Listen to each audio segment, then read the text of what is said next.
Hello, it's Miriam Schulman here, and welcome to the Inspiration Plays podcast. Today, we're talking all about taming artists' overwhelm. Feeling overwhelmed? This podcast episode is for you. So I want to just start off by sharing a personal story when I have felt overwhelmed. And even though from the outside, it looked like everything was going great. So a few years ago, I had an artist membership site and it was called the Inspired Insiders Club. And by any outside standard, it was doing well. It was bringing in actually $40,000 a year. So it was successful in that sense. People loved it. They stayed. They were paying me every month to learn from me. Some people even paid me in advance for the full year. But here was the truth. For me, it was too much. I was creating art for the membership that I didn't necessarily want to sell because I was teaching art that they wanted to learn. At the same time, I was coaching artists on the business of art. I was also selling my original art, and I had some other online classes too, like watercolor portraits. Aren't you a busy beaver?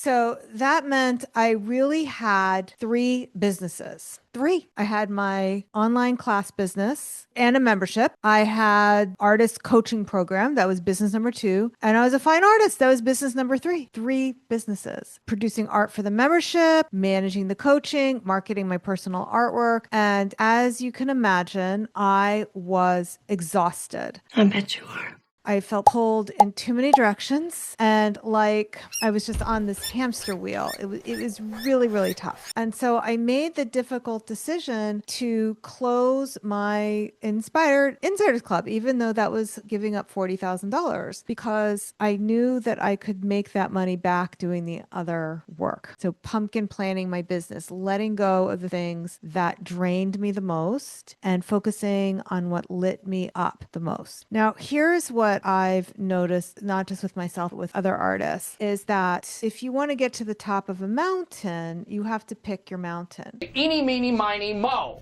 So I could have been successful in any of those 3 things, just as a fine artist, like what I help my clients do, just with my membership site, just with my online classes, online art classes, or just with coaching. But because I was doing all these things, I was never getting to the top of the mountain. It was like I was going up the trail and then going up this trail over here. And that is not how you get to the top of the mountain. You have to pick one mountain. Pick one mountain. So I see a lot of artists doing this too. You'll get to the top a lot faster if you choose one path and stay on it. If you keep jumping to a new trail, every time the path gets steep or anytime somebody says, hey, look over here, you can do surface design, you can do illustration, you can do digital art, you can do photography, let's make some pottery now, let's sew some things. So if you do that every time, you're not going to make progress. You'll never make it to the top of the summit. Because you can't do it all at once. Or worse, if you're trying to climb 2 mountains at the same time, you're going to burn yourself out before you even reach the top of either one. Like I said, that's why I made the scary decision to let go of my membership site, even though it was profitable, because I knew I could not scale more than one mountain at the same time. I chose one mountain, one path, and focus, I had clarity, and honestly, a lot more joy in my work now. And that's also why I have really put my own artistic practice on the back burner, because right now I feel so called to help other artists. And I want to do the best job of it as I absolutely can. Kind of like I'm their artist business coaching mama, and I want to give them the best that I can of that. Now, I want to talk about what this means for you. All right. So first of all, what happened to me being pulled in different directions? And by the way, I'll explain what happened with that. I actually had to refund money because there were people who had paid me for the full year. So we prorated what I owed them. I gave them people their money back if they had paid for the full year, and I ended it. And I haven't looked back on that. I'm really glad that I stopped it. Now, the thing about artists you have to understand is that it's kind of like being a doctor. So there's many different kinds of doctors. There are internists, there are surgeons, but even among the surgeons, there are heart surgeons, there are plastic surgeons, and you have to focus on the one thing. You cannot rise in your field trying to be more than one kind of doctor. So even within the illustrators, and I'm going to have, I think after this episode, Vanessa Stoylova is coming to talk about illustration. And if we've already published that episode, we'll make sure that we've linked to it. And she talks about even among art illustration, you still have to choose a niche down into it, because art directors are looking for you to focus on that one thing. Try and look at one thing and focus only on that. So even among that, so I see artists who think they can be a fine artist and an illustrator and do surface design and do something else. It is really hard. Now, there are artists, and I do work with them, who have climbed the top of a mountain. So let's say they climbed the top of the illustration mountain, and now they want to also add in fine art. That's different. So you've climbed the top of the mountain, and now you're ready to climb a second mountain, but you just can't do them all at the same time. All right, I'm going to break down the 7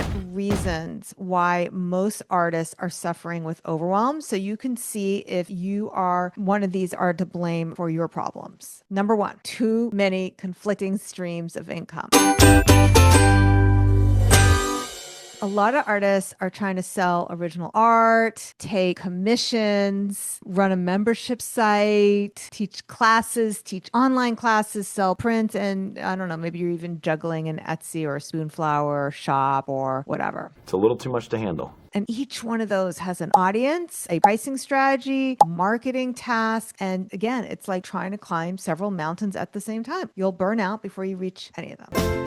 Hey, us creative entrepreneurs, especially artists, do you ever feel like you've wandered off the trail? Maybe you're lost in the woods without a signal, unsure of which way to go next? I'm Miriam Schulman, author of Artpreneur and host of the Inspiration Place podcast. For over 25 years, I've been a professional artist and also the compass that helps artists and creative entrepreneurs find their way, choosing one clear path and finally reaching the summit. Here's what I know. When you're lost, you don't need more random advice. You need a compass, something that shows you the way forward. That's why I created the free Artpreneur Bootcamp. In just 3 days, you'll get your trail map and your compass, so you'll find your way back to the path and move forward to your goals with confidence. You'll replace hesitation with momentum, fear with courage, and pressure with joy, rediscovering why you fell in love with making art in the first place. And best of all, you'll leave feeling inspired again, believing in your vision and your ability to bring it to life. Join me for free over at schulmanart.com/bootcamp.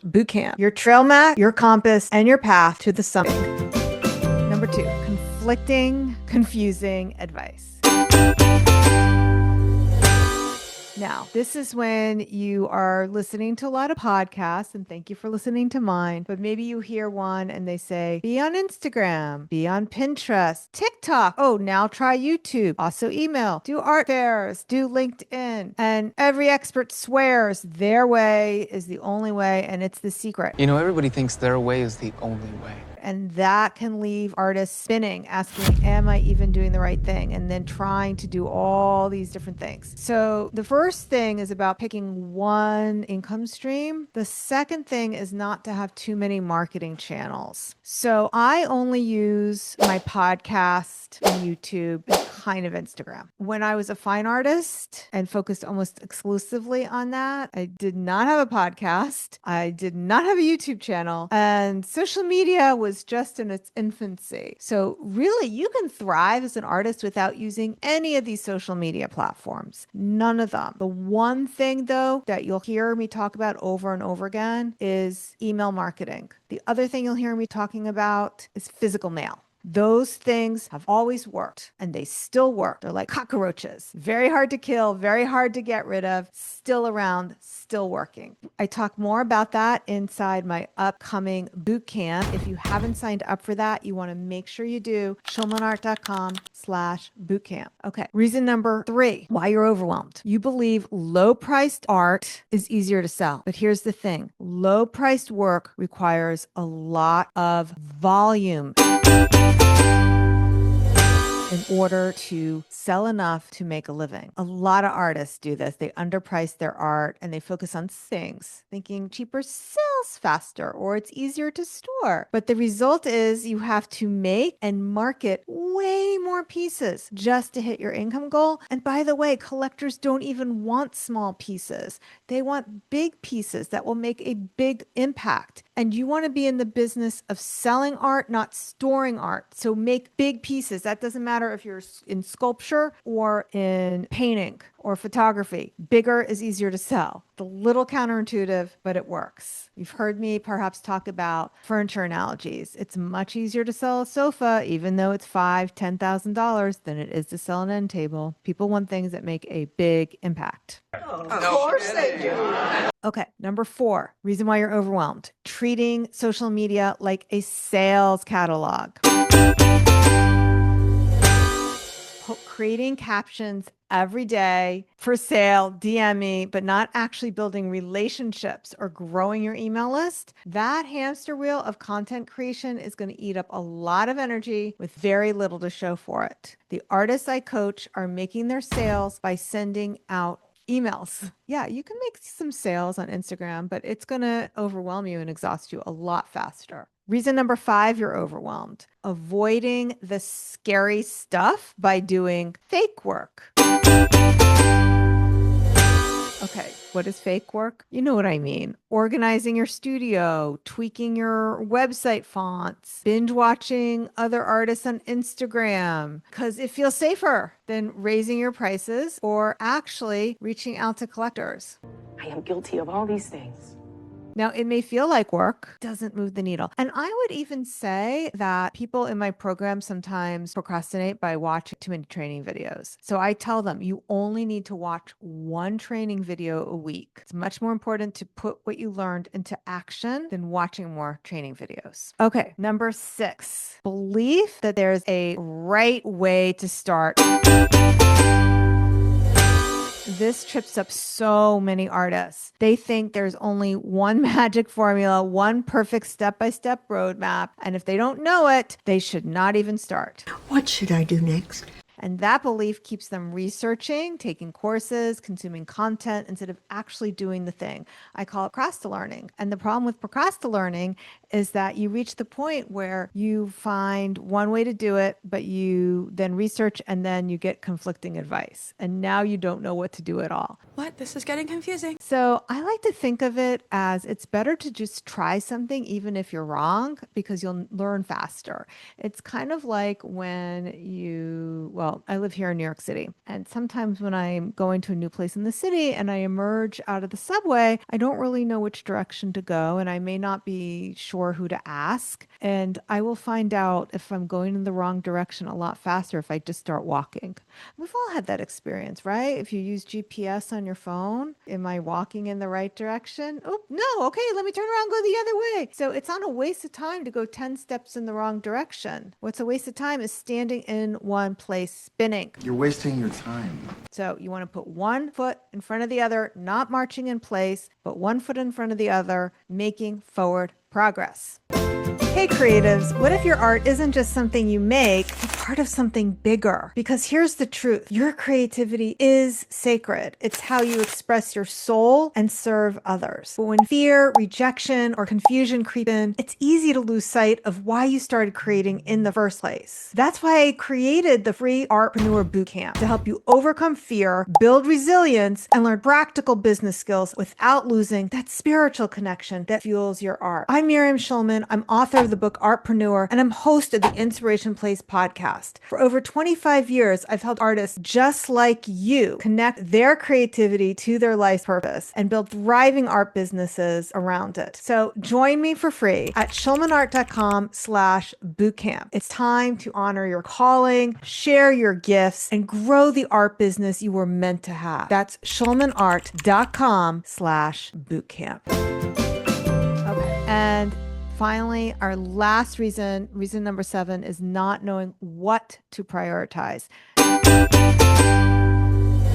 This is the classic spinning in circles feeling. Everything feels urgent. Everything feels so important. So what happens? Nothing actually gets finished. That reminds me of Tabitha, one of the incubator members, changed her name, of course, who recently shared, I have so many ideas and things I'm supposed to be doing, but I don't know what to focus on first. She's an abstract painter who works primarily on canvas. And when she first joined us, she was completely overwhelmed. Her exact words, my brain feels like it's spinning in circles. I have so many ideas and things things I'm supposed to be doing and I don't know what to focus on and it feels like tightness in my chest and I just can't do anything.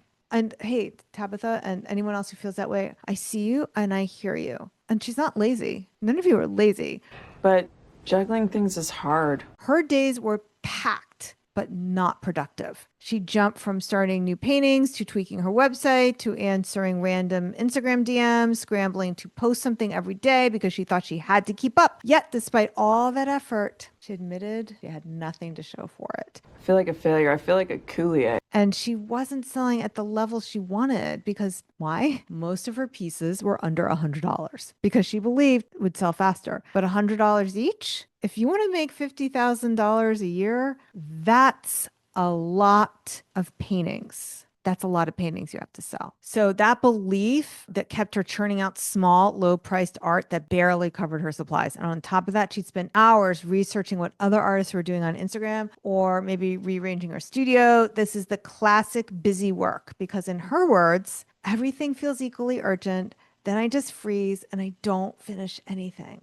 So that's why I tell artists to do the rock, pebbles, and sand. I've done a whole podcast episode on this, so we're going to link to it, but I'm going to tell you about it because really you guys can't hear this too many times. It's important. So this is a Stephen Covey concept. It comes from his book, 7 Habits of Highly Effective People. So what I want you to do is imagine you have a glass jar and you have 3 things to fill it with: big rocks, pebbles, and sand. The rocks are your most important high value priorities, the things that actually will make you money as an artist. Maybe that's finishing a commission. The pebbles are mid-level tasks, useful, but not urgent. And the sand are all the tiny stuff that can fill up your time, but doesn't really move the needle. Yeah, scrolling Instagram, but even just tweaking your website fonts, reorganizing your studio for the 4th time. If you're a photographer, maybe doing your Lightroom settings, things like that. And here's the kicker. If you pour sand into that jar first, you're going to have no room for the rocks.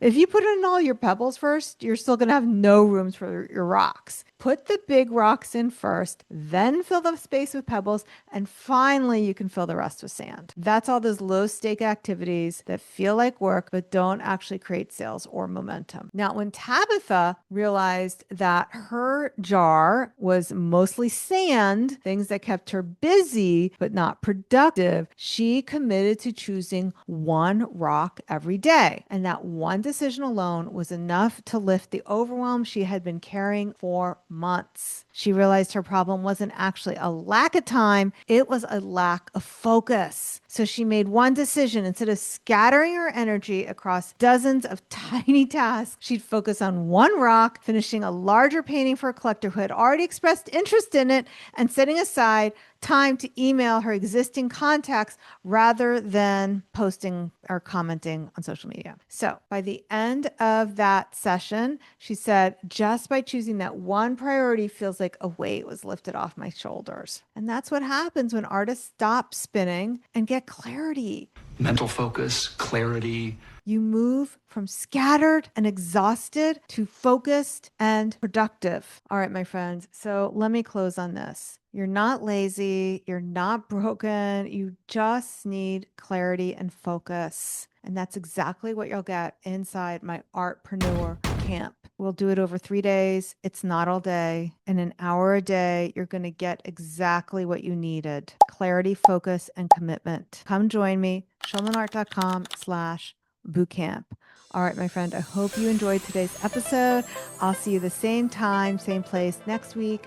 Until next time, stay inspired. Bye for now.